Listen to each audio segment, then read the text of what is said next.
virtues.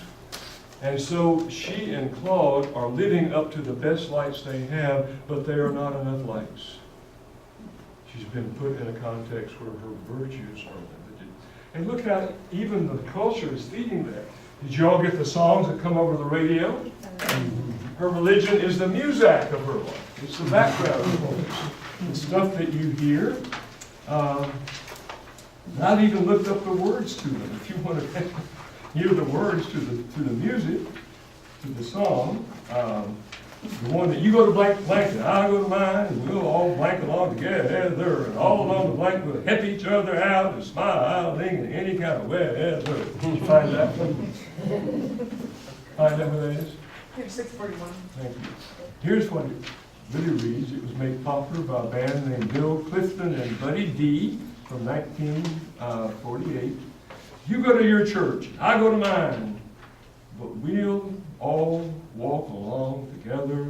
The road is rough and the way is long, but we'll help each other out,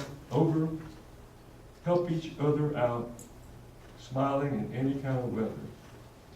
Sweet, nice, perfect religious pluralism. You go to church, you make your choice, I'll make mine. They're all more or less the same. It's the kind of underpinning of society that make a bit of difference to things that really matter. But who can see the scariest point in the story is when her hierarchy breaks down. It's not here, but it's earlier. So let's turn back to the hierarchy. Can I have just a few more minutes, Mel, before I'm run out? If you, since it is 5 o'clock, if there's anybody that has other engagements and things, please feel free to step out. Because this is that great flashback that we referred to when she talks about how she says her prayers at night. And again, for O'Connor, praying at night is very important. You don't, stop praying because Ruby Turpin prays so badly. Where is it? 636. You got it in your position. Can you say it again? 636. Yeah, sometimes at night. Y'all find it. Sometimes at night when she couldn't go to sleep, Ms. Turpin would occupy herself with the question of who she would have chosen to be if she couldn't have been herself. Now that's the ultimate definition of self-satisfaction. I'm so pleased with who I am, but if there's somebody I had to be, what would it be? If Jesus had said before he made her, there's only two places available for you. You can be either a nigger. Notice the word nigger is used only by O'Connor's characters, for whom it is perfectly fitting, never by her narrators. Note the difference. And yet she is now no longer taught in the major universities of this country because of her use of the N-word. It's a scandal. Georgetown, an allegedly Jesuit university. You cannot teach these stories there because of that word. That shows you the rule of the thought police. But going on, what would you have said? Please, Jesus, please, she would have said, just let me wait until there's another place available. He would have said, no, you have to go right now and have only these two places to make your mind.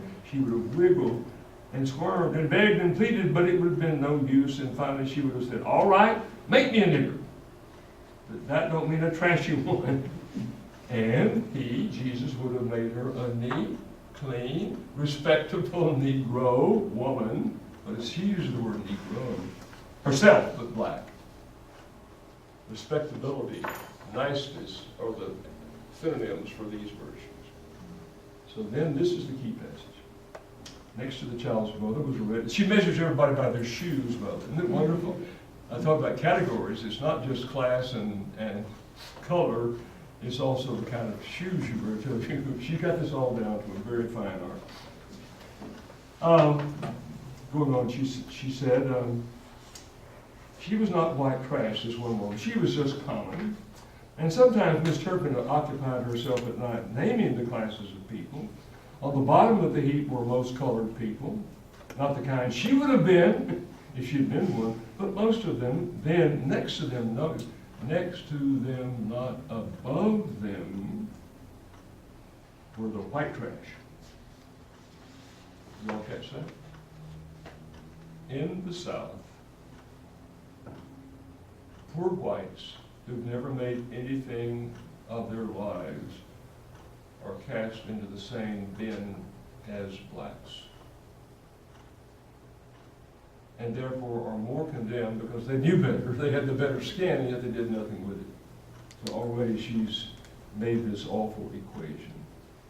On the bottom of the heap were most colored people, not again, sorry, were the white trash. Then above the white trash were the homeowners, got it?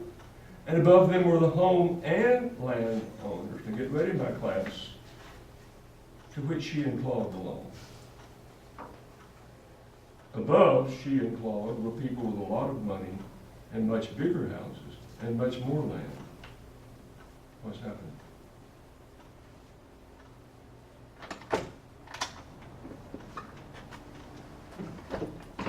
Who's not going to fail this class for spotting the grammar error?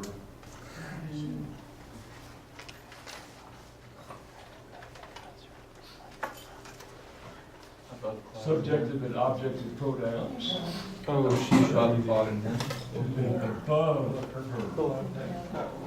her. So when you're really pretentious, you try to use the correct pronoun and get messed up and get them backwards.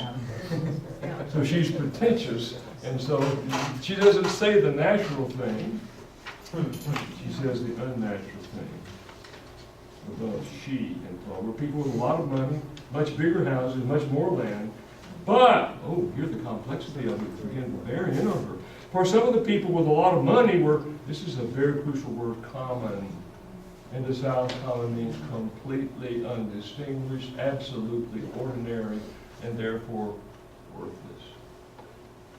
And some of the people who had good blood had lost their money and had no rent, had to rent. And then there were colored people who owned their homes and land as well. There was a colored dentist. And notice she's used three words, nigger, negro, and colored. She wants to honor this black person, but she will not call him a negro, but she does call him colored, not nigger.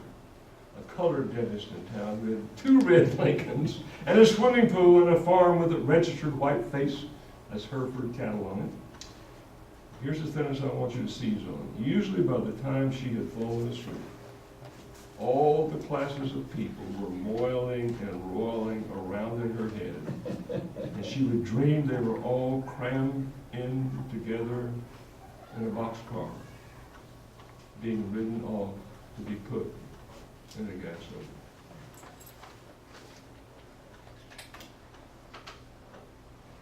That's where the very funny story turns absolutely dark.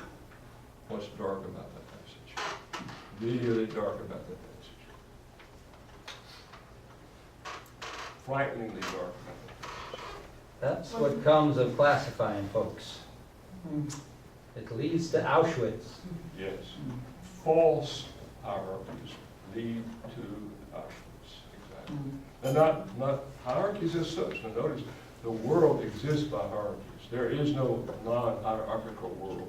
This is your point earlier. She has a false system of classification based on color and wealth and material prosperity, all of which are just like her virtues. They're virtues that are too small. And virtues that are too small, when they are threatened, will rise up against those who seem to be threatening them. Jews, gypsies, homosexuals, who wear pink bands and stars of David incised upon them. So Ruby is a proto-Nazi. This good woman, this happy woman, this sparkling woman. She says, I do for the church. What a line. And all they do is wallow in the streets. She's referring to the civil rights marches of the 1980s. Could bring Hitler to power if she were among numbers sufficiently large. And our culture has those numbers. And our culture has those people. And this school is trying to provide an alternative to that culture and the production of those kind of people. However, you can't do it on your own. Because you go and give Ruby a lecture about how she's a proto-Nazi. What you talking about? First of all, what? What do you mean? So she has to have a revelation. It comes after she's like Job, shouts at God, "Who do you think you are?" And of course, from the tree line comes back the voice, "Who do you think you are?" I see a word of disappointment. Oh, Please, time of protest. no, well, no, not disappointment, but I guess, for one thing, I might claim that I don't think this is for me, a matter of a question about certain types of people, and certain types of people that would be proto-racist, things like that. I actually feel that it has, for me, I feel that it hits more or deeper about something that we all share in. Well, that's the So, point. right, it's really sad. Well, that's the point. Excuse me. Oh, no, yeah. I guess I mean that there's something that seems innocent and harmless about this kind of way of separating people, but maybe is also very human about kind of classifying people in little groups. But then at the same time, and it seems kind of innocent on a fairly conscious level, but then when she falls asleep, she's imagining them going to the gas ovens. And I think there's something about what fuels that kind of human tendency towards putting people, dividing groups like this, that I think is kind of almost something we can't, that every person has some kind of part in, that is really worth reflecting on, even if we don't consciously see ourselves as racist, or we see ourselves Well, as... yeah, I think Yeah. we're saying the same thing in Yeah. a different way. I think the point is her innocence is what's so frightening, Mhm. because she has no powers by which she can correct this on her own. And being kicked in the head with a textbook and told you're a warlord from hell is not going to reform her. Mhm. And remember, who is being taken off of people in white coats at the end, in the middle of the story?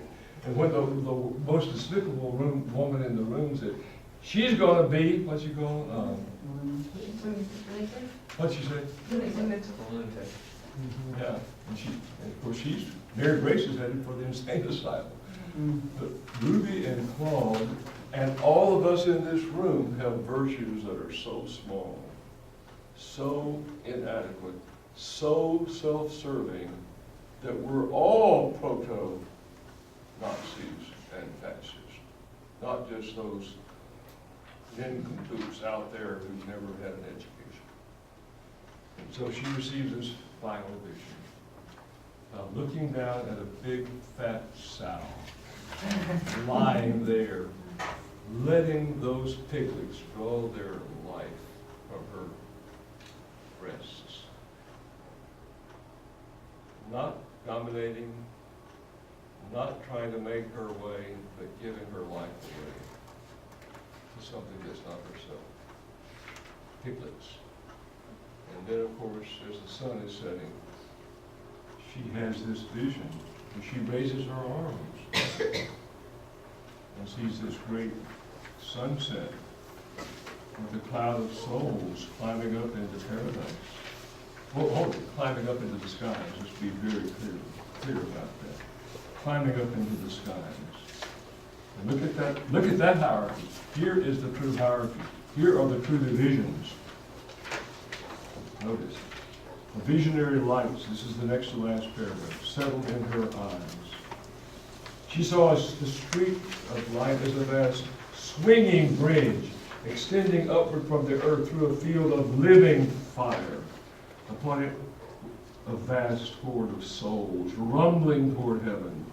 There were whole companies of white trash, clean for the first time, and she notices they met last had they clean for the first time in their lives. So she's no suddenly reformed, holy, good character. Upon it, and bands of black niggers in white robes, and battalions of freaks and lunatics. There's Mary Grace. The lunatic is on this great band, shouting and clapping and leaping like frogs, and along bringing up the end of the procession was a tribe of people, not just Claude and Ruby, whom she recognized at once as those who, like herself and Claude, she gets the grammar right here, like herself and Claude, had always had a little of everything and the God-given wit to use it right. So she's still self-righteous. See, O'Connor does not want it.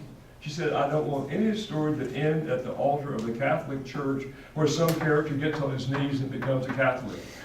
I want a transformation to be so universal that anyone can identify with it. They alone were unkeyed, yet she could see by their altered and shocked and altered faces that even their virtues were burned away. So, these, if not enlarged, completed, fulfilled, perfected, lead to current, present tense damnation, culturally, socially, politically, personally. So what is the field of fire? Living fire.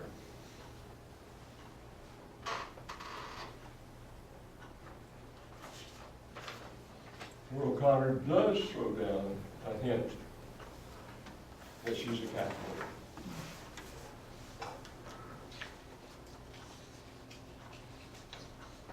This is not the beatific vision of the Paradiso. This is not Dante Volume 3.